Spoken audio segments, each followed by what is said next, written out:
We're going to talk a little bit about scalpers. They're not the main reason you can't find a new gaming console. I've had a number of people ask about getting into information security. I'm going to give you some tips about what I wish I knew at the start of my career. Hello, everybody. Craig Peterson here. I want to start out by talking a little bit about the facial recognition systems. And there are a lot of concerns, legitimately a lot of concerns, because now our privacy is getting worse and worse. I'm going to talk next week a little bit, at least it's on my schedule, about what's happening with GPS and pros and cons to it, because there are some very concerning things about GPS. Much of our business and private lives is based on GPS nowadays. You're in a plane, you're in a boat. Trains, I guess, don't use GPS a whole lot, but we depend on them in our cars everywhere. We'll talk a little bit about that next week. When it comes to facial recognition, it has come to the forefront. Now, we know that, for instance, London, England was probably the most surveilled city in the world. I don't think that's anywhere near true now, considering what the Chinese have been doing to their citizens. I probably shouldn't call them citizens. I'm not sure what the right thing would be to call them.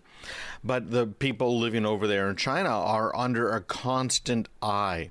They're even watching them over there for jaywalking, and they use facial recognition systems to automatically send them a ticket. Oh, also this social credit score they have over there, where if you do jaywalk or do something else, you get points taken off of your social credit score. If your score reaches a certain point, you can't even take public transportation anymore. That's how they're controlling people. One of the many ways they're controlling people in China. These facial recognition systems are in use there. We know they've been in use in London, where they're trying to track people and reverse engineer crimes. Someone commits a crime, there are sensors that listen for gunshots, for instance, and then they will just backtrace all of the people that were in the area, watching them where they were. Because remember, it's being recorded. So you're here now. Where did you come from?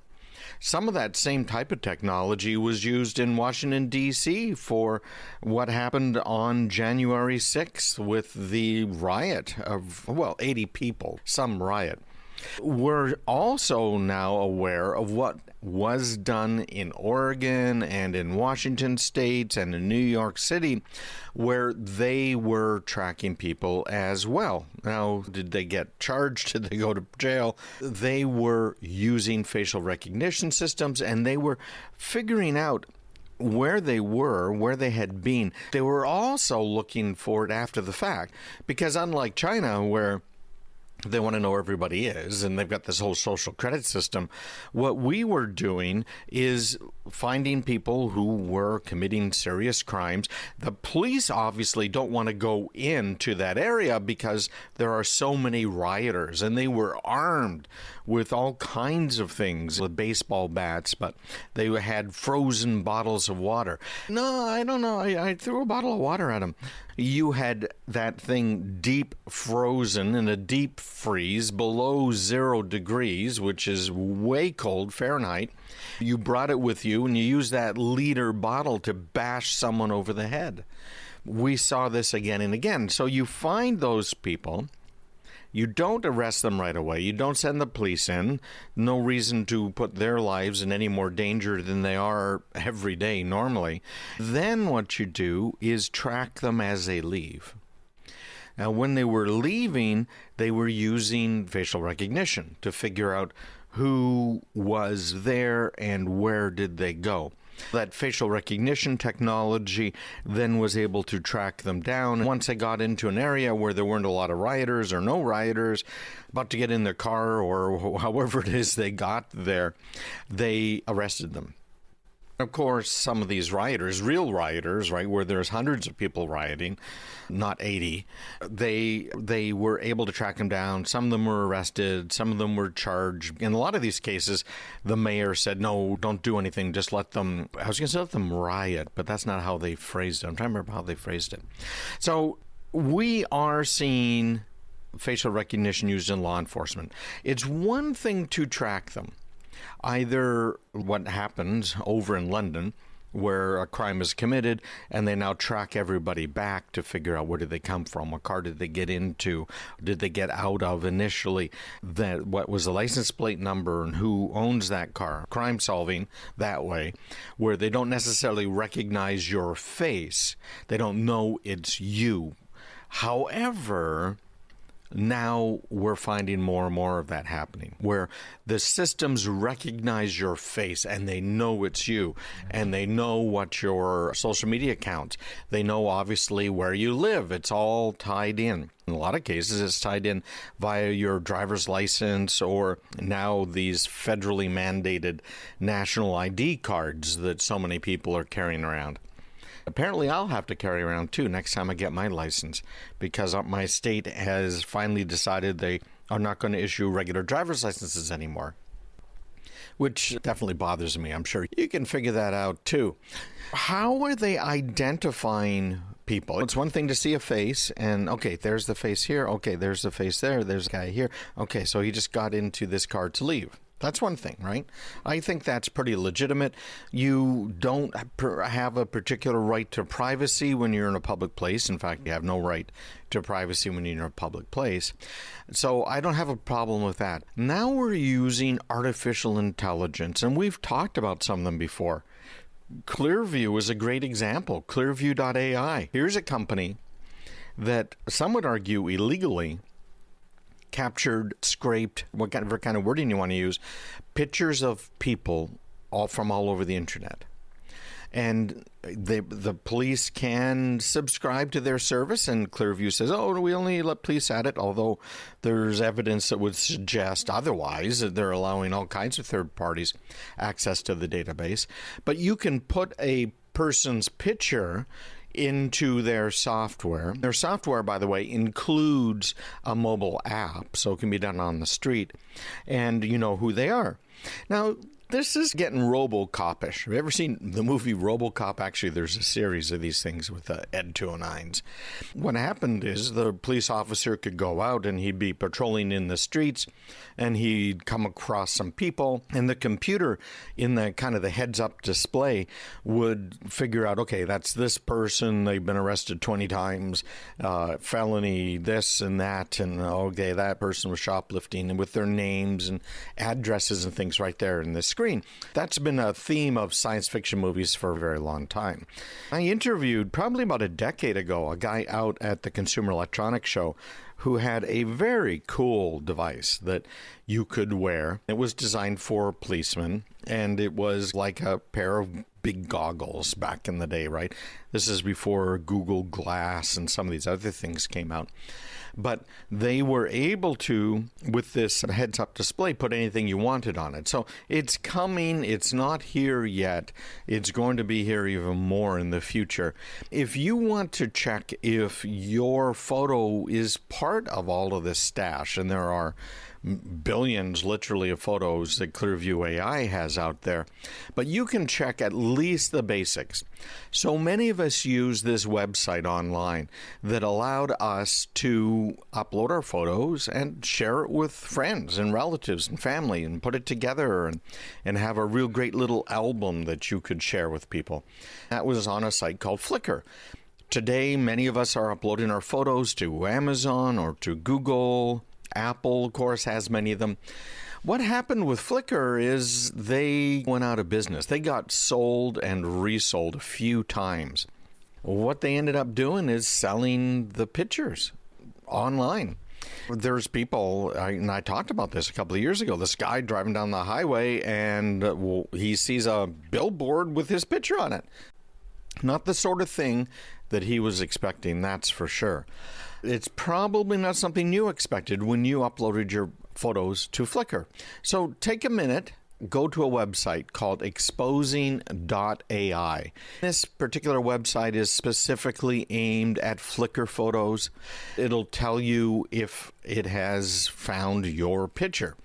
So you put in your Flickr username, and it'll let you know if your Flickr photos have been taken and used for facial recognition by a few different companies: DiveFace, Face Scrub, MegaFace, Pippa, VGG Face, and many others.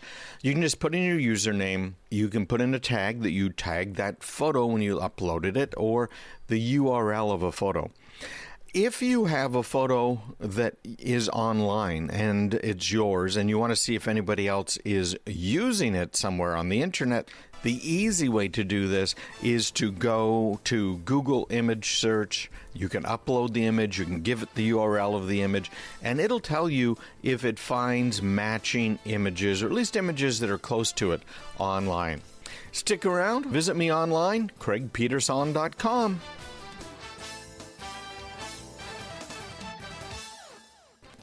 During the lockdown, we've had a lot of things that have become difficult to get your hands on. Turns out that includes various types of games like your PS5s, but it extends a whole lot further than that. Hi, everybody. Craig Peterson here. Here we go. Man, another fallout from the whole lockdown thing. This is a pretty darn big deal because it's affected the entire computer industry. We've heard a lot of complaints about how difficult it's been to get a Sony PlayStation 5 or a Microsoft Xbox Series SX. They both hit store shelves last year, but they have been almost impossible to find at any of the major retailers. There's a great little article that was in Ars Technica, and they put together a graph based on some data obtained from eBay. This data was looking at the availability and cost specifically of the PS5. Now, this is a fairly advanced computer, frankly, in order to play these video games. Of course, it's got a lot of graphics capability built right into this silly thing. It's seen that there were a certain number of consoles sold on certain days at certain prices. You can see this massive price increase. It just jumped right up in November. Pretty much stayed up there in the $1,000 plus range. Isn't that amazing? It went down in January and is more or less flat right now. You can get them on eBay for about $380 right now. Why is that? What's been going on here? We've got Scalpers. Obviously, $1,000 is a lot higher than the $380 you can get it for right now. It turns out that there is a huge problem. And the problem we're seeing is affecting the entire computer world. There are certain chips for which there is a shortage. Why is there a shortage? Well, it had to do with the lockdown. Companies were trying to figure out, okay, how many of these devices am I going to sell when everybody's locked down? They miscalculated, frankly. It wasn't a problem of supply. It was that these companies that had been ordering these components cut their orders back or stopped them entirely. You've got Sony and others out there, Microsoft's console as well, trying to find the parts. They have had a very hard time. Well, what happens when it's hard to find something? Either the quality is going to go down to keep the price the same, or the price is going to go up. There's only a couple of ways that it really can go. They're estimating right now that these constraints on the supply chain are probably going to last for a few more months. We've seen it big time in the computer world, particularly in the storage space. You may not be aware of it, but there are, of course, hard disks that aren't really disks called SSD, which is a solid state disk. Okay, you probably know about that. I wrote up a thing, in fact, because people were asking me about what to buy to upgrade their computers. If you have a slower computer, putting an SSD in is usually a very good idea, but there are many grades of SSDs. In fact, I've got a little document. If you want it, send an email to me at craigpeterson.com. I'll be glad to send you a copy. I wrote this for one of our clients. It drives me crazy. They need a new computer, in this case a desktop. So they say, hey, Craig, can you guys go ahead and work us up a quote? So we look at what they're using the computer for. We look at longevity of that computer so that they get the best bang for their buck. And usefulness, how useful is it going to be? Is it going to be offline? Just 5 minutes a day, by the way, adds up to over $2,000 a year for just an average salary of a data entry worker. It adds up pretty quickly if it goes down. We put together this proposal, and this was for a custom Dell machine, and we specify all of the components that go into it. That's an important thing to remember because these components all have varying levels of quality. We sent them the quote, and we've done this before, right? Who's the fool here, them or us? They said, no, I went to the Dell site and they got this special going on and I can get the same computer for $300. Not true. It's not true. Now, you guys are the best and brightest, right? This sort of stuff. You can't compare a Yugo to a beautiful Cadillac, right? There's no comparison between the two, but that's what they were doing. They needed an F-150 in order to haul stuff, but instead of getting the F-150, they just got a little hatchback that they can maybe throw a couple of things in the back, but they needed a big bed pickup truck. That just drives me crazy. So I wrote this probably 3 or 4 page long thing explaining why you need to buy the right kind of hardware, why the stuff that they're selling you at a discount isn't going to work for you. Things need to be include things like the hardware encryption and SSDs. Again, I'll send you this report if you want it. Just let me know. Me at craigpeterson.com. I started this whole thing because we're talking about SSDs. SSDs are not all created equal. Some of these SSDs store 1 bit per little bubble, if you will. Some of them store 2 bits, some of them store 3 bits, but they're all constrained in their lifetime based on how many writes are occurring to that disk. So you've got to look at that as well to figure it out. Now, of course, I got into SSDs because we were talking about the capacity in manufacturing and the shortage that we're seeing right now of some of these game consoles. There is a shortage in all of these types of disks. There's even a shortage in memory and certain CPUs. The disk shortage started a few years ago when there was massive flooding in Indonesia. That's where a lot of the hard disks are made. Now, these are the things that spin, right? Now we've got new technology that lets us pack more data into the SSDs, whereas we were seeing the hard disk go up in size. I remember my first one was, I think it was 5 megabytes. It was just, whoa, how could I ever use 5 meg and then 10 megabytes? Of course, hard disks, reasonably priced ones, 10 to 12 terabyte drives. And again, multiple different types of drives. There's the more server-oriented, that if there's an error on the disk stays alive and it repairs itself in real time in the background. Then there's the stuff you get as consumers, where if the disk starts failing, the whole disk goes offline until it fixes itself. Then there's the real crappy ones, like these green drives from Western Digital that I do not like. I just had a confirmation on that this week that are even cheaper. But all of these are hard to get right now. We will see eventually all of these supplies back in line.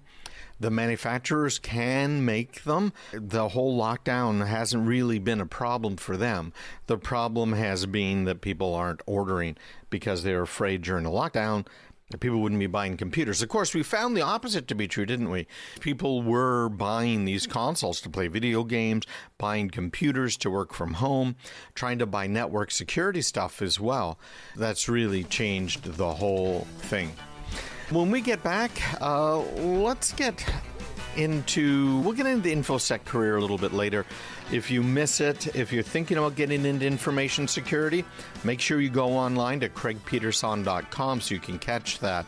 We'll talk about that, but let's do something I think that might affect a lot of people, and that's Chrome users. 3 security problems in the last week.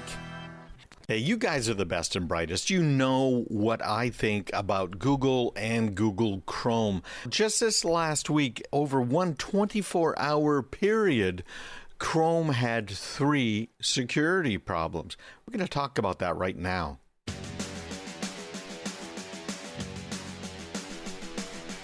Hi, everybody. Craig Peterson here. Google is evil. I've established that, I think, before. The things they do, the things they have been doing to us. Remember their motto used to be, "Don't be evil."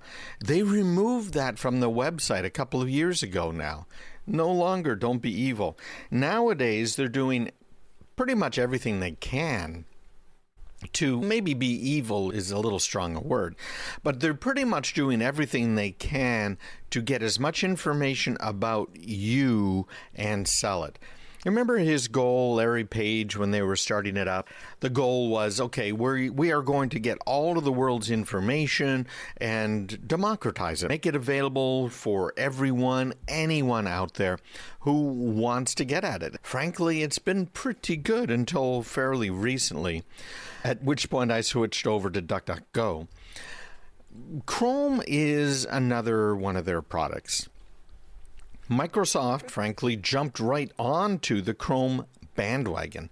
What they ended up doing over at Microsoft is taking Google's open source version of the base of Chrome. They call it Chromium. It's the guts, if you will, of the Google Chrome browser. And they made it available to anyone that wants to get their hands on it. So Microsoft got their hands on it and messed around with it a little bit, as Microsoft is wont to do.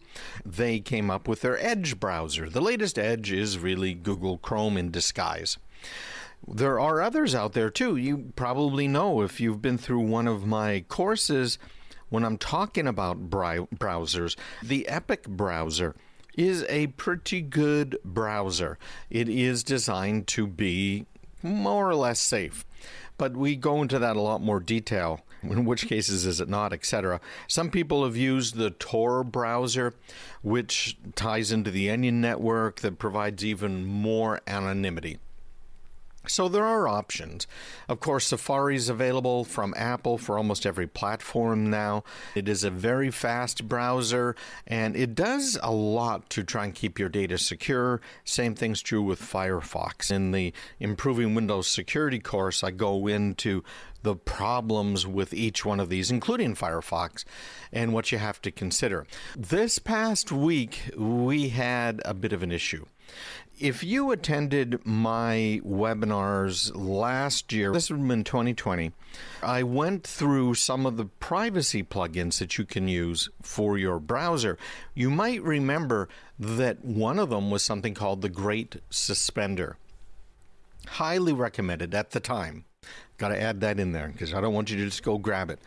It was recommended. I used it like extensively on a bunch of different browsers because what the Great Suspender did is save your machine's memory, CPU, frankly, even a little bit of disk I/O. When you were on a tab on your web browser, your tab would just respond normally. Everything looks good. But if you're like me, you probably opened another tab or maybe another window and then another tab or another window. You just dig deeper and deeper as you're looking into something, trying to figure something out. You might have 20 or 30 or 40 or 50 tabs open. Each one of those tabs represents a different thread, a different process basically on your computer. That means it's using memory, it's using CPU, and it might be also hitting your disk, using your disk. The Great Suspender said, wait a minute now, you haven't used this tab in whatever you set it for. I usually had it about 15 minutes. What I'm going to do now is I'm going to take a snapshot of this page. I am going to just release all of the resources that were associated with the page. If you go back to that tab, all you have now is a snapshot, just a picture of what was on the page. So you can see what was on the page, and depending on how you configured the Great Suspender, I had it set up so that if I activated a tab again, it would automatically reload that page. You could have had it so that if you got to that picture and you really wanted it, you'd click on it and it would reload the page. Very handy. Allowed you to have hundreds potentially of tabs open, quote unquote, when in fact they weren't open and they weren't using hardly any resources at all. The Great Suspender this last June was sold. The original person who wrote this thing, and it's a great little, really great actually, little piece of software, decided that he wanted to make some money off of it. Why not? He sold it. It's unclear as to who actually owns it or controls it right now and who he sold it to, because the name of the account, the developer account, is the Great Suspender. So that's not going to help you at all. It started showing some signs of what Google and what people are calling malice under this new ownership. There was a thread in GitHub that was published in November, and GitHub is where so much of this code is stored, right? And it started to show some signs of, frankly, of malice under this new ownership. They said that a new version contained malicious code that tracked users and manipulated web requests. Now, the Great Suspender did normally manipulate web requests in order to keep everything flowing and smooth. So you might go to a website and then it suspends it, and it might use a different URL, and the URL is going to cause the Great Suspender inside your browser to be called. Okay, so I'm not sure what they mean about the manipulation here, but Google removed it. It's gone like that. No warning or anything else, just within the last week. They completely removed the Great Suspender, not just from the store. They removed it from your machines where you were using it. It said this extension contains malware. That's the only warning they gave. That is the only background they gave. They really haven't said a whole lot. People, by the way, who were using the Great Suspender were really left in a lurch, because any suspended tabs, when Google went by, any suspended tabs you had were lost. How's that for a terrible thing? Absolutely terrible. There is a Reddit thread out there that you can see. They talk about how you can get your tabs back. So if you had followed my advice back then and put it on, good for you. However, the problem is that it turned out to ultimately be malicious. So that's a big deal. Remember, I said 3 security problems in 24 hours. Google on Thursday released a Chrome update that fixes what it called a 0-day vulnerability in the browser. This is another buffer overflow problem. If you're a programmer, you know what that means. In version 8, which is Google's open source JavaScript engine, and they rated it as high. Again, Google didn't say much about what the vulnerability was, probably didn't want to encourage people to try and use it, but they said it was existing in the wild. That's not very good. Then sync abuse. A security researcher reported on Thursday as well. Hackers were using malware that abused the Chrome sync feature to bypass firewalls, so the malware could connect to command and control servers. Not good. If you have Chrome, I have it because I have to test things out. If you are using it, make sure it is up to date. Most of the time, Chrome will update itself, but this week is one where you should double check Chrome and make sure it really has been updated, because these are some pretty nasties. All right, I'm sure you're familiar with Senator Amy Klobuchar. She ran for president under, of course, the Democrat ticket this last election cycle. She is targeting big tech. At least that's what she says. We'll talk about the reality.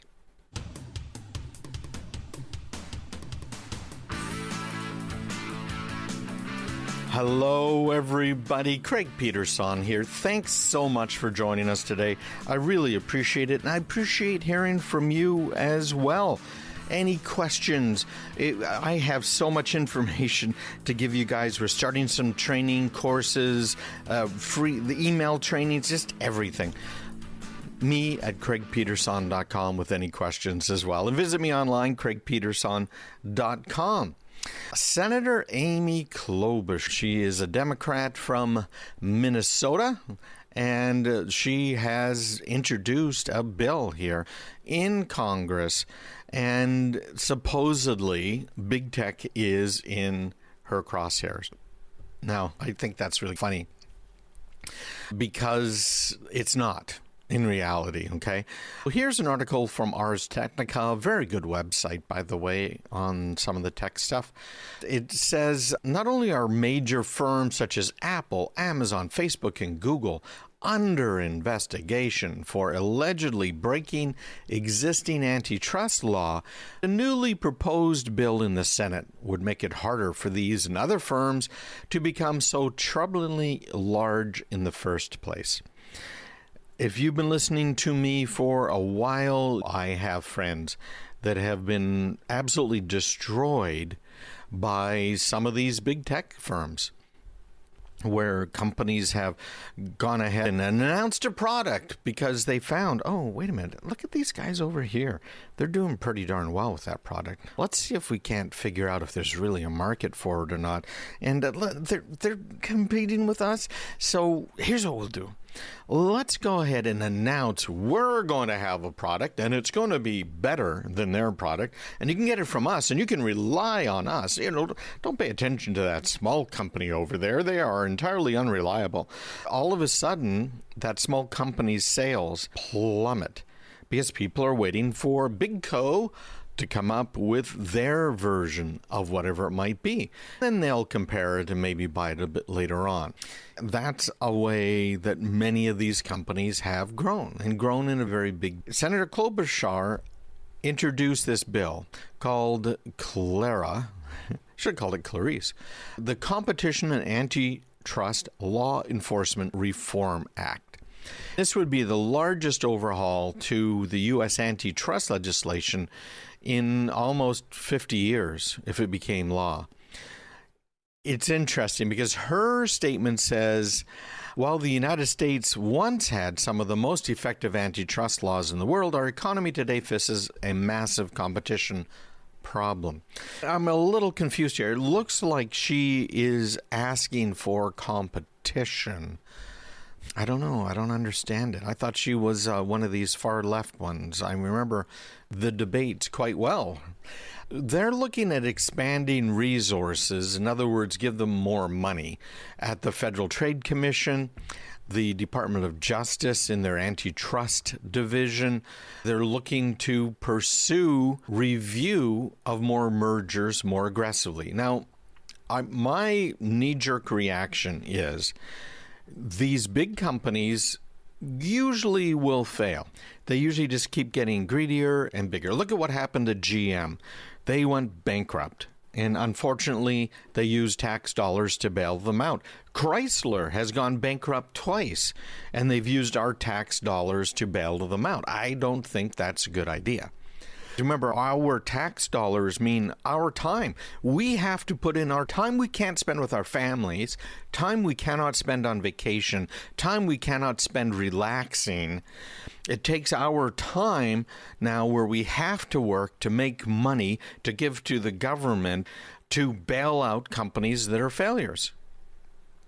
What the government's decided to do, rather than let these bigger companies fail, as they ultimately always do. If you're old enough, you'll remember back in the 70s and 80s, IBM, too big to fail. They owned the business, the computer business in the 60s and 70s. And they just fell off the edge, didn't they?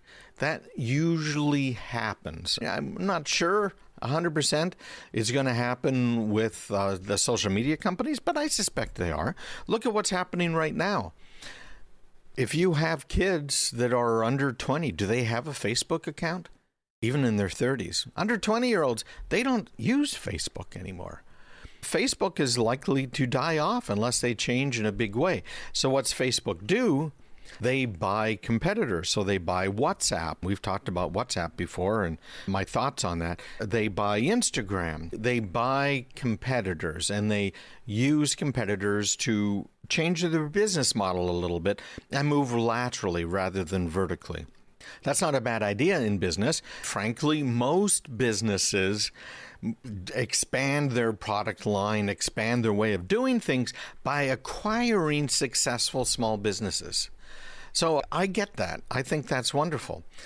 But what the senator is proposing is that we have the government decide if a business should be allowed to acquire another business. There is a line in there where I agree with her. I'm not 100% sure where that line should go. We've had antitrust laws here in the United States since the 1800s, very long time, the Sherman Act. Short and simple back then, it made it illegal to monopolize or attempt to monopolize or conspire to monopolize a market. I like that one. How about if you're defining the market? There's two sides to this. One side often overlooked. You've got the side of the supplier. You've got Facebook or GM or whoever. You say Facebook is the 800-pound gorilla. They own this market. So what should you do about Facebook? That's what she's trying to figure out here. What should we do? They're saying we should have a government regulator decide if it's a monopoly or not. We know how well that ends up working. You end up with a revolving door, the regulators working for the corporations and then going back to the regulators, right back and forth. It's absolutely crazy, that side of it. There is another side, and this other side is frankly not that new, but has gotten worse more recently. It's called a monopsony. What this is, where you have a lot of suppliers, so you'd have a whole lot of Facebooks, for instance, but only one purchaser. You say, Craig, what are you talking about? We're the best and brightest. I'm not quite sure where you're going with this. Here's where we're going. Monopsony is typified by Walmart. Walmart is well known as a company that you do not want to sell to. If you're a small business, you look at it and say, oh yeah, we got Walmart. They're going to sell our product. Okay, great for you. Isn't that wonderful? Walmart took out every rubber hose they had, and they beat the supplier over the head and shoulders and back until they capitulated. Walmart was routinely criticized for this, forcing vendors to lower prices until it became unsustainable. I can think of a few of these products right off the top of my head. Do you remember Rubbermaid, right? It was the dominant force for those rubber containers at Walmart, and all of a sudden it wasn't there anymore. Do you remember that? Because they couldn't sell it to Walmart at the prices Walmart wanted it at. That's one way Walmart keeps the prices low. With this monopsony problem, we're talking about a lot of companies that make competing products, but there's really one 800-pound gorilla that's buying it. Walmart has a huge share of the U.S. retail market. Of course, now they've been one-upped by our friends over at Amazon. Amazon is there now in that kind of same position. If you're going to sell something, you pretty much have to have it on Amazon. Amazon's basically going to dictate how much you can sell it for. Isn't that interesting? By the way, that word monopsony dates back almost 100 years as well. Antitrust laws have never addressed the idea of this kind of anti-competitive behavior from the bottom-up direction. It's an interesting way. So what do I think is the way to go on all of this stuff? First of all, we'll see if it ever becomes law. They tried something similar with a bill back in 2019, and it didn't get very far. With Democrats controlling the White House, the House of Representatives, and the Senate, the idea of reform being passed is more feasible. But there's one other side to this. This goes back to my friends who have had their businesses effectively stolen by large companies. That is when we're looking at more regulation, which is exactly what she's proposing. More regulators, more money going to the regulators. They're making the entire marketplace harder. If you're a small company and you have to comply with all of these new rules. You now have to make all of these regulators happy. What are the odds you're going to be able to do that compared to the big guys? The big guys can quite easily afford all of the attorneys, all of the regulatory compliance people, everybody that's needed. But you can't. So the big companies love this sort of thing because the regulations make it easier for them to keep competitors out of the market. They're keeping competitors out of the market. We've already established that they're buying competitors so they don't have to compete with them. Now we're going to make matters worse with this Klobuchar bill by doing what? By increasing regulation, making it harder to compete. I propose that we'll actually have more monopolies after this. I would much rather just keep it simple and watch out for monopolies. If a company makes mistakes and is going under, let it go under. Any parts of that company that have any value will be sold. That's what bankruptcy law is all about. If someone who's thinking about maybe getting into an information security career, or maybe you're looking at another career, because right now there are millions of jobs open, and we're going to talk about it. What do I wish I knew?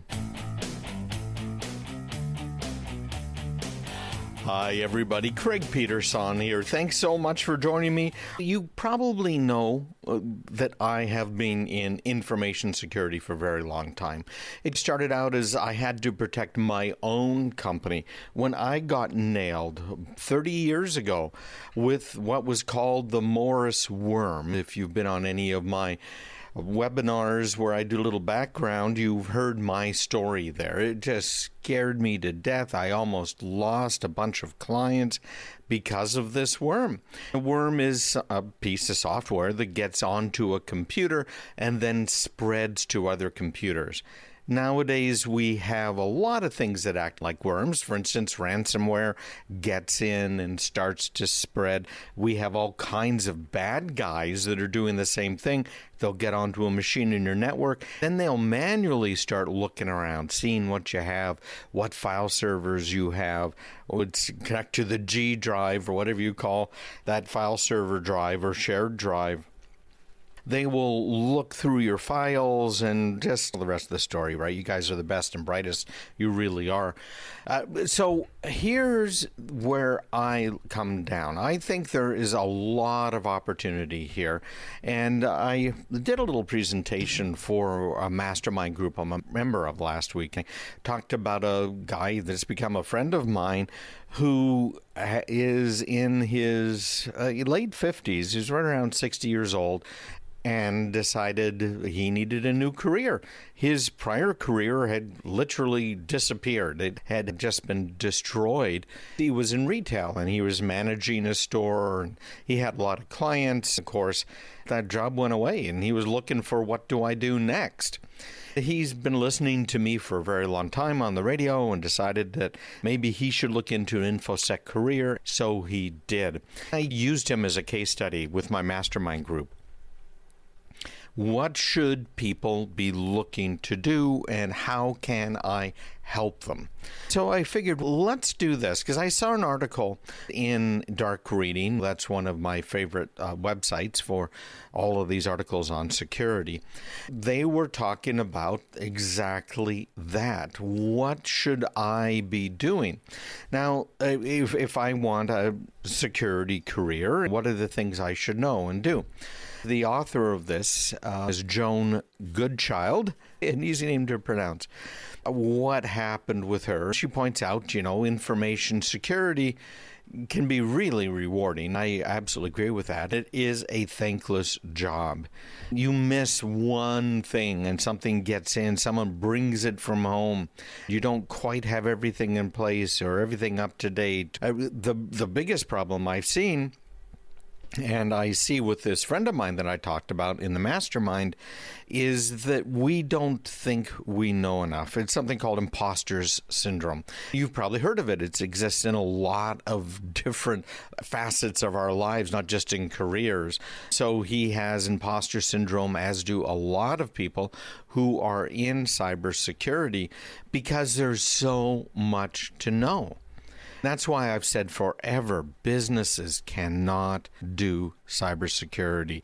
Antivirus isn't going to work for you. Basic firewalls are not going to work for you. Even if you have the right equipment in place, if you don't know how to manage it and set it up, all of this stuff, it's just not possible to do. Maybe you should look at a security career, cybersecurity. Let's run through some of the things that she put in there. Of course, I'll add my little side things, but she asked a bunch of people in cybersecurity specifically, what do you wish you would have known when you first started? Here's Gregory Toohill, president of Appgate Federal, brigadier general retired and first U.S. CISO under President Barack Obama, CISO being the chief information security officer for the federal government. He said, I love this quote, cybersecurity is a full contact team sport. There is no single person who is an expert on all of the various aspects of the area of the discipline. Once I got over myself and recognized that I couldn't do it all, I focused on building the right team of experts to solve issues before they became problems. That revelation triggered great future success. So there you go. I think that's absolutely phenomenal to remember. You're going to have imposter syndrome if you decide to go into this. But the bottom line is work with the team. If you can, find a vendor like me that knows what they're doing, that has people that can help you out, because you cannot just be out there yourself. Next point here.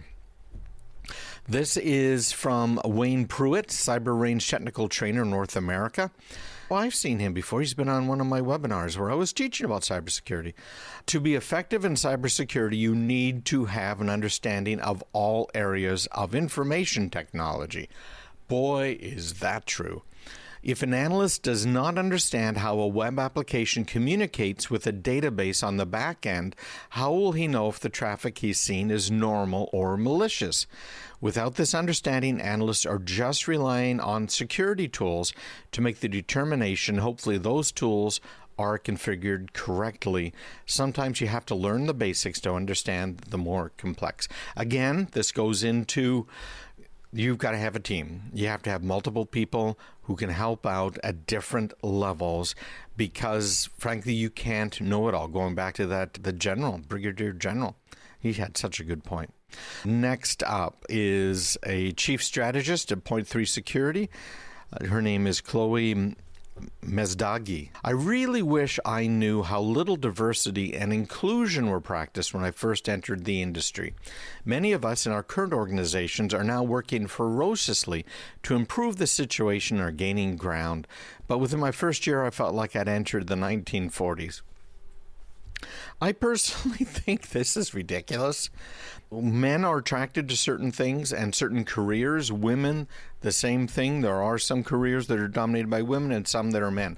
One of my daughters works with me, and she is a cybersecurity analyst, and she's just finishing some more training. In fact, our people tend to spend about a third of their time in training, and she's very good. And it has nothing to do with the fact that my daughter's a girl. So come on, quit seeing sex and seeing the race everywhere. It's just crazy. It's out there, and she's right. There aren't many women that are in this career.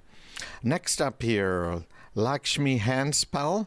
She is CSO of a company called Box, whom I have used before. They've got some very good products for file sharing. I've switched over to Dropbox. I like some of the stuff a little bit better.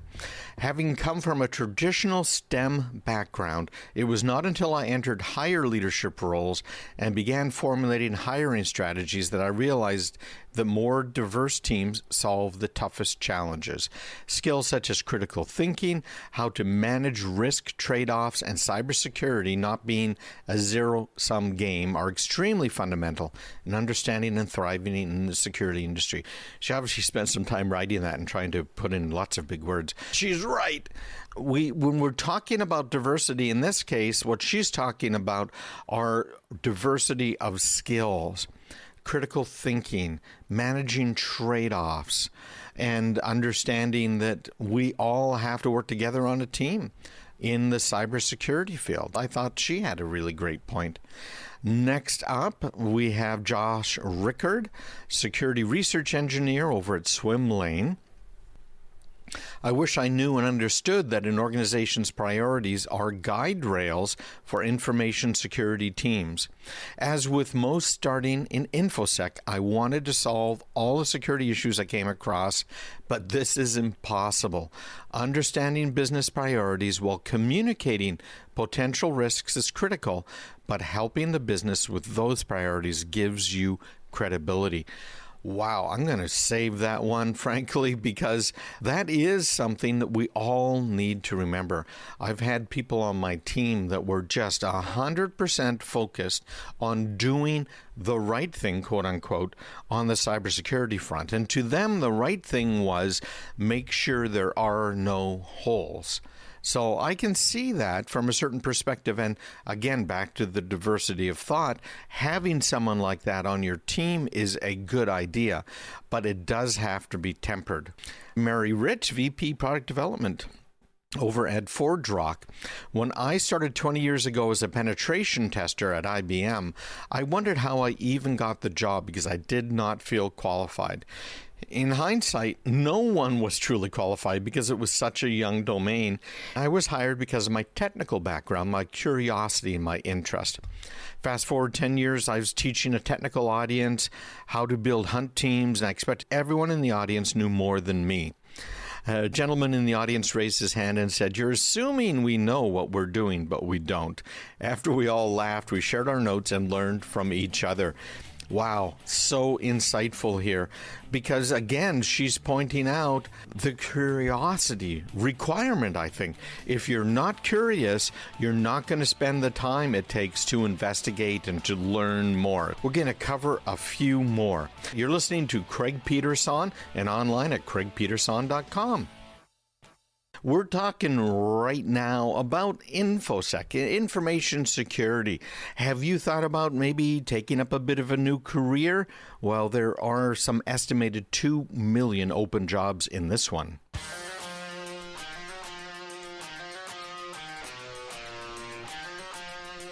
Of course, this is Craig Peterson. We were just talking about this article that appeared in Dark Reading.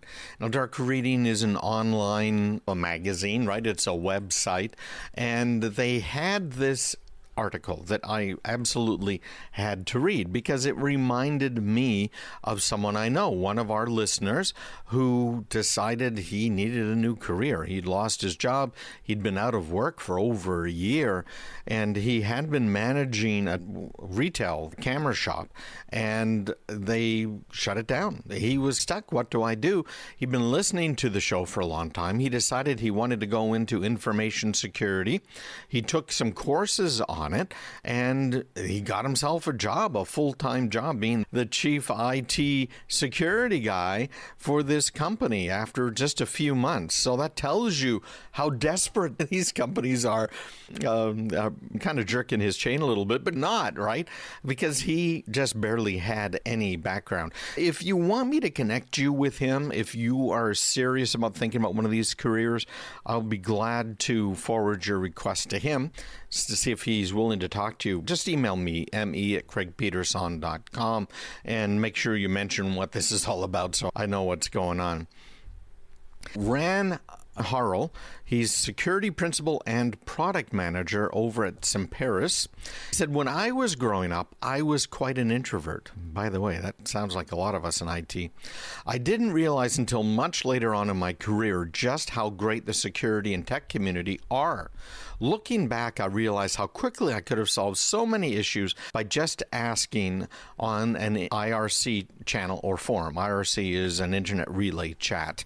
A bit of a technical thing, but it's an online chat. I would tell my former self that the problem you are facing now has probably been dealt with multiple times in the past year alone. Don't be afraid to ask the InfoSec community and then learn from them.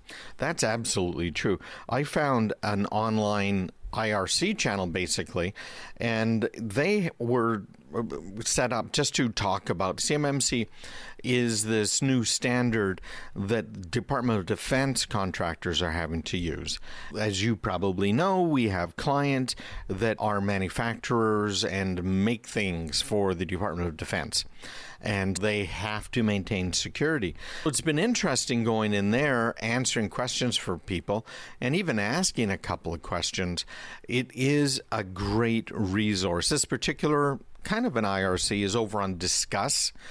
You can find them all over the place. Reddit has a bunch of subreddits dealing with these things, including, by the way, getting into an InfoSec career.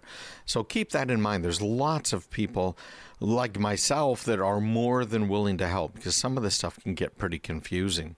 All right, the next one is from Cody Cornell, Chief Security Officer and co-founder over at Swimlane. He said, apply for jobs you are not qualified for. Everyone else is. Man, I have seen that so many times. Everybody from PhDs all the way on down throughout a high school who have sent me applications that they were not even close to qualified for. Now, you can probably guess with me, I don't care if you have a degree. All I care about is, can you do the work? Can you get along with the team? Or are you really going to pull your weight and contribute? I've seen many times that the answer to that is no, but I've seen other times where, wow, this person's really impressive. So again, apply for jobs you're not qualified for because everybody else is. Security changes every day. New skills, techniques, and the needs of organizations are always shifting, and to be able to check every box from an experience and skills perspective is generally impossible. Looking back at 20 years of jobs in the security space, I don't believe that I was ever 100% qualified for any of them, but felt confident that I could successfully do them. So keep that in mind, okay? Again, imposter syndrome, we're all worried about it. This applies to more than just InfoSec. This applies to every job, every part of life. We all feel as though we're imposters, that we're not really qualified. But the question is, can you figure it out? Can you really do it?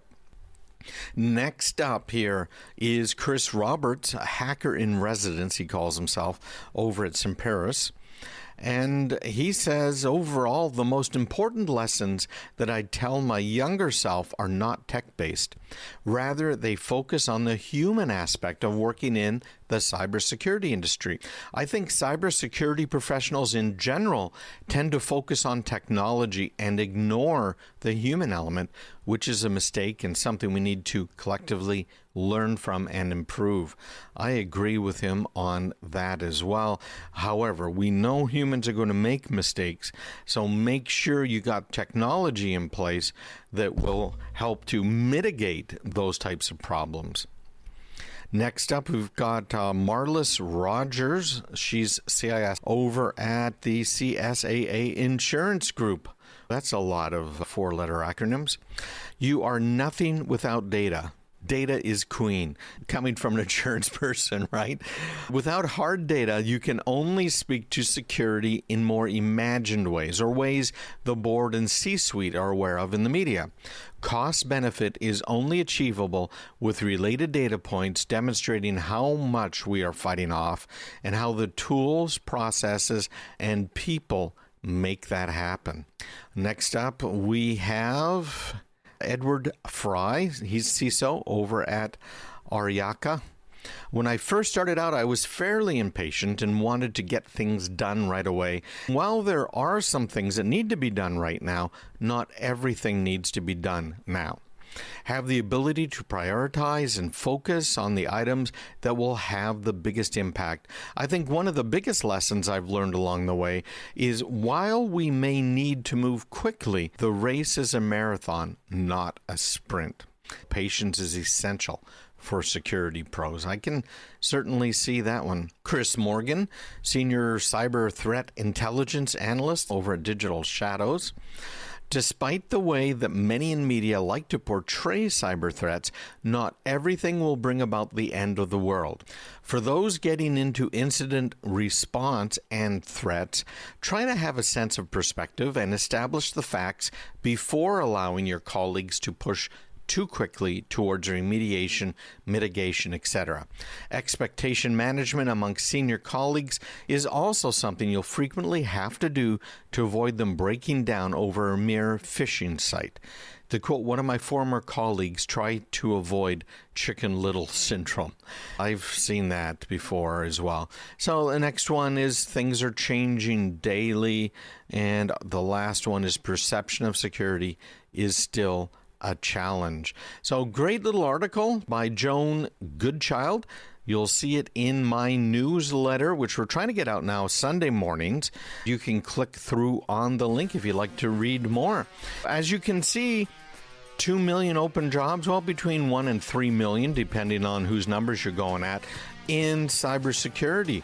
You don't have to be an expert. As I said, one of our listeners went from not knowing much about it at all. He could install Windows, that's it, to having a job in cybersecurity in less than 6 months. I'm doing a special presentation coming up next month for the New England Society of Physicians and Psychiatrists. We're going to be talking a little bit about what we will talk about right now. What can you do to keep your patient information safe? What can we do as patients to help make sure our data is safe? You'll also find me on pretty much every podcast platform out there. Just search for my name, Craig Peterson. I have a podcast, and it makes it pretty easy. I found some of them don't understand if you try and search for Craig Peterson Tech Talk. Some of them do. I've been a little inconsistent with my naming over the years, but what the heck, you can find me. It's easy enough to do.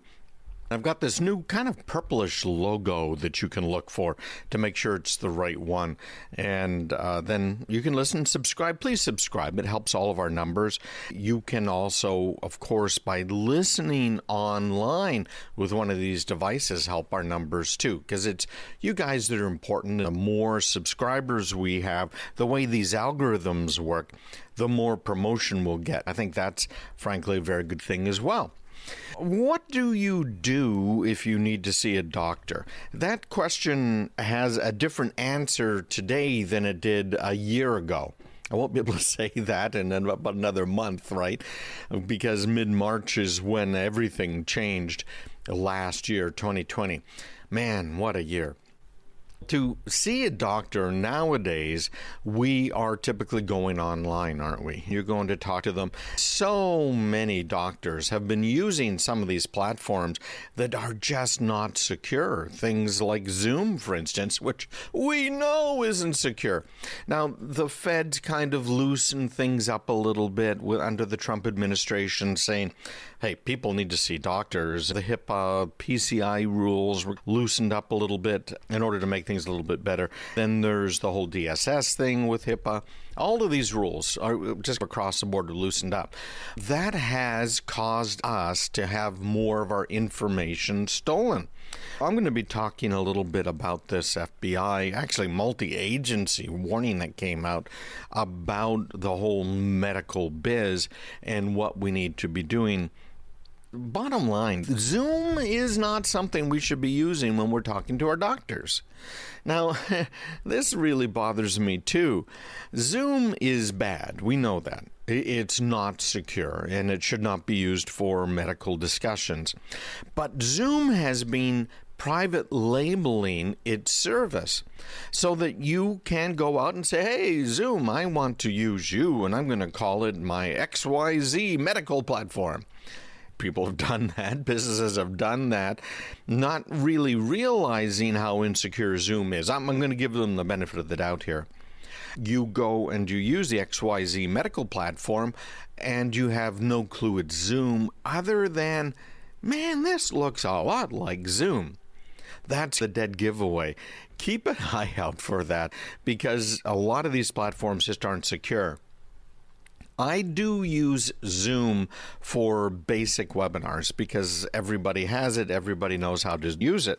I have WebEx, and WebEx version of it is secure. In fact, all the basic versions even of WebEx are secure. And I can have 1,000 people on a webinar, which is a great way to go. It's all secure end to end. Unlike, again, what Zoom had been doing, which is it might be secure from your desktop, but it gets to a server where it's no longer secure. The kind of problem that Telegram has, frankly. If you are talking to your doctor, try and use an approved platform. That's how you can keep it safer. If you're a doctor and you have medical records, be really careful. Zoom has done some just terrible things from a security standpoint. For instance, installing a complete web server on a Mac and allowing access to the Mac now via the web server. Are you nuts? What the heck are you doing? That's just crazy. Just so insecure. This is all part of a bigger discussion. And the discussion has to do with zero trust architectures. We're seeing this more and more. A couple of you, Danny, I know you reached out to me asking specifically about zero trust architectures. Now, Danny owns a chain of coffee shops, and his family does as well. He says, hey, listen, what should I do to become secure? So I helped him out. I got him a little Cisco platform. It's a Cisco Go that he can use. It's much more secure than the stuff you buy at the big box retailers or you're buying at Amazon, etc. And got it all configured for him and up and running. Then he heard me talking about zero trust and said, hey, can I do zero trust with this Cisco Go? This Meraki Go acts as what it is. And the answer is, well, so here's the concept that businesses should be using, not just medical businesses, but businesses in general. And zero trust means that you do not trust the devices, even the ones that you own that are on your network. You don't trust them to be secure. You don't trust them to talk to other devices without explicit permission. Instead of having a switch that allows everything to talk to everything, or a Wi-Fi network where everything can talk to everything, you have very narrow, very explicit ways that devices can talk to each other. That's what zero trust is all about. That's where businesses are moving, this zero trust architecture. And it doesn't refer to just a specific piece of technology, obviously. We're talking about the idea that devices, and even on top of that, the users who are using the devices only have the bare minimum access they need in order to perform their job. Some businesses look at this and say, well, that's a problem. I'm going to get complaints that needs access to this and such. You need that because here's what can happen.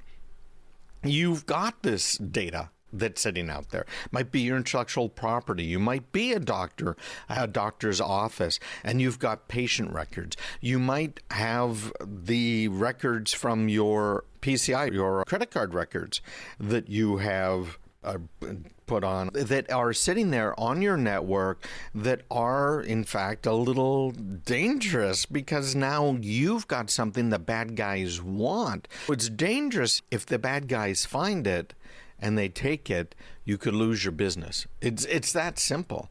They are not allowing you to use the excuse anymore of because of COVID. That excuse doesn't work anymore. The same thing's true with the credit card numbers that you have. The excuse of, I'm just a small business, it's not a big deal. doesn't work anymore. They are taking away your credit card privileges. We had an outreach from a client that became a client that had their ability to take credit cards taken away from them because, again, there was a leak. So we have to be careful when you're talking and you have private information, or if you don't want your machine to be hacked, do not use things like Zoom. I cover this extensively in my Improving Windows Security course, so keep an eye out for that as well. If you're not on my email list, you won't find out about this stuff.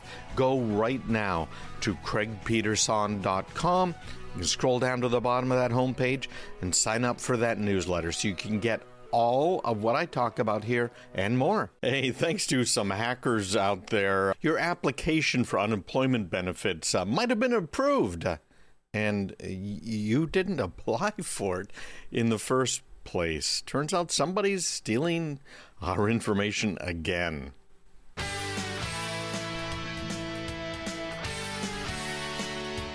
Hi everybody, Craig Peterson here. Hey, this is a big concern of mine, and I've often wondered because I have not been receiving these stimulus checks. I did not get the first round, I did not get the second round, and I contact the IRS, and the IRS says it depends on when you filed for 2019. Oh my gosh. Of course, I was a little late filing that year. They still haven't caught up. I guess that's good news, right? That the IRS data processing centers are terrible. It goes back to, aren't you glad we don't get the government we pay for, is the bottom line here. But I've been concerned, did somebody steal my refund? Did somebody steal my unemployment benefits? Did somebody steal my stimulus checks? It is happening more and more. There is a great little article talking about this where someone had stolen, the author's John Wasick's, personal information again. Now, we probably all have had our personal information stolen, whether you're aware of it or not. As usual, I recommend that you go to haveibeenpwned.com, and pwned is spelled P-W-N-E-D, haveibeenpwned.com, and find out whether or not your data has been stolen and is out there on the dark web. They have a really good database of a lot of these major hacks. Many of us have been hacked via these credit bureaus, one in particular, Equifax, who have all kinds of personal information about us, had it all stolen. It's easy enough for people to steal our identities, file fake tax returns. That's why the IRS is telling you, hey, file your return as soon as possible. That way, when the bad guys file, we'll know it's the bad guys because you already filed it. As opposed to you file your tax return and the IRS comes back and says, you already filed. We already sent you a refund or whatever. You already filed it. That is a terrible thing to have happen because now you have to fight and you have to prove it wasn't you. How do you prove a negative? It's almost impossible. At least in this case, hopefully the check was sent to some state 50 states away, other side of the world. So you can say, hey, listen, I never been there. Then they can hopefully track where it was deposited, although now the bad guys are using these websites that have banks behind them, or maybe it's a bank with a website, that are designed for people to get a debit card and an account just like that. In fact, that's what was used to hack my buddy, my 75-year-old buddy who's been out delivering meals and had his paychecks stolen through one of those. These fraudulent job claims are happening more and more. It's really a rampant scam. We've had warnings coming out from the FBI, and they have really accelerated during the lockdown because now we've had these jobless benefits increased, people making more money staying at home than they made on the job, disincentives for working, frankly. He's saying here, the author, again, John Wasick, that a third of 1 million people in his state alone were victims of the scam. This is in Illinois. This is where he lives. A third of the people in the state of Illinois. including several people that he knew. We've got some national tallies underway. I don't know if you've seen these. I've seen them on TV and read about them. California, it is crazy. People were applying for California unemployment that didn't live in the state at all, would come into the state, and once they're there in the state, pick up the check, right? Because that's all they were doing. Some people have been caught with more than $1 million worth of California unemployment money. Of course, it wasn't a check. It was actually a debit card, the same basic deal. And California is estimating that more than $11 billion was stolen. Can you imagine that? Tens of millions of people could have been scammed because of this. This is the third time the author had been a victim of identity theft and fraud. He wanted to know how could they get his information. Well, I've told you, check it out on Have I Been Pwned. It'll tell you which breaches your information was in. It does it based on your email address. It'll also tell what type of data was stolen in those breaches. So it's important stuff. I think you should definitely have a look at it. He is very upset, and I can understand it. Data breaches last year, more than 737 million data files are ripped off, according to hack.com. Frankly, that was a digital pandemic. More and more of us working at home. I just talked about, in the last segment, your doctor's office. And you are talking to your doctor how now? Because you're not going to the office. There are so many ways they can steal it. The FBI is recording now a 400% increase in cybercrime reports. We had this mega hack of corporate and government systems, this whole thing we've talked about before called the SolarWinds hack, although it was really more of a Microsoft hack, and it went out via SolarWinds as well as other things. Be careful, everybody out there. If you find yourself in these breach reports on Have I Been Pwned, make sure you go to the website. Set yourself up with a new password at the very least. Use a password manager. I just responded to an email before when it went on the air today from a listener who was talking about two-factor authentication. He's worried about what should he use. I sent him my special report on two-factor authentication. But it is, bottom line, quite a problem. Again, use 1Password, use two-factor authentication with 1Password. Don't use SMS as that, and you'll be relatively safe. I don't know. I can't say do this and you'll be safe. I don't think there's any way to be sure you're safe.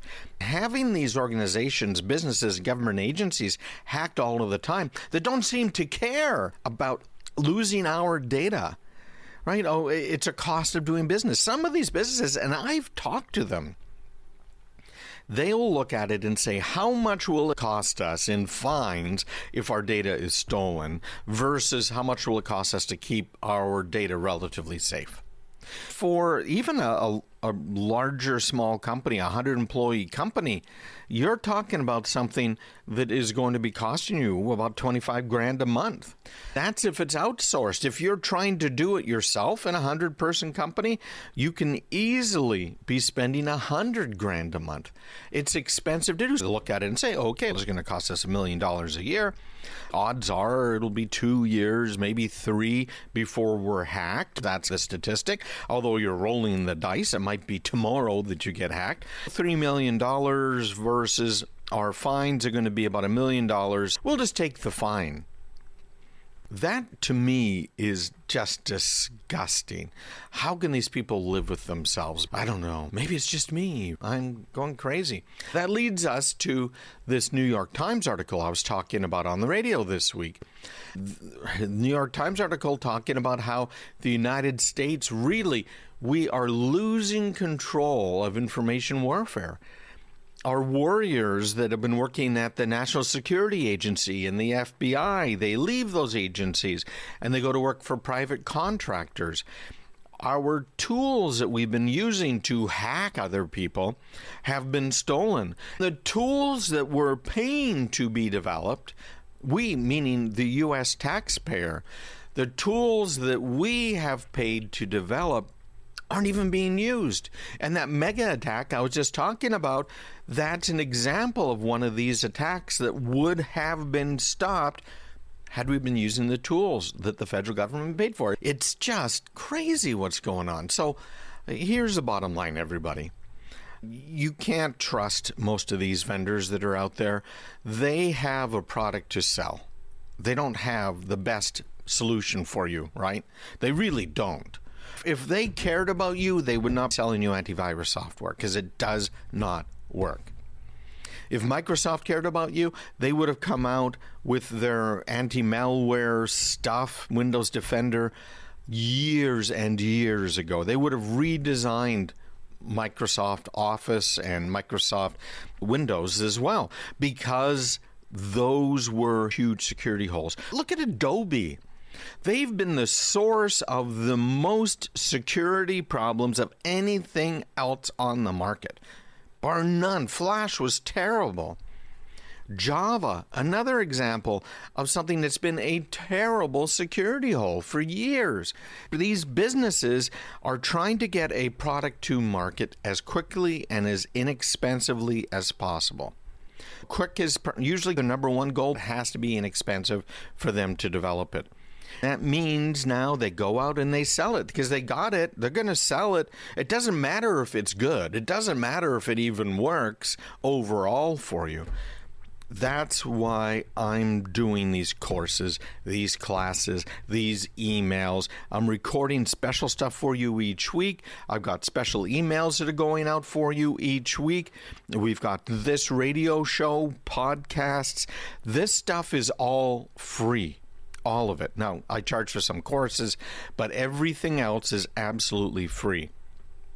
Now, I hope I have some clients that come from some of this stuff, and I do get them. But most of the clients I get are by referrals. Really believe in this. I'm putting my time, my money, my energies where my mouth is. But you have to take a step. You have to go to craigpeterson.com and you have to sign up right there. craigpeterson.com, scroll down to the bottom of the screen. You'll see a little sign up thing, and I will start sending you my weekly newsletter, some of these little micro trainings that only take you a few minutes, and information on courses and more.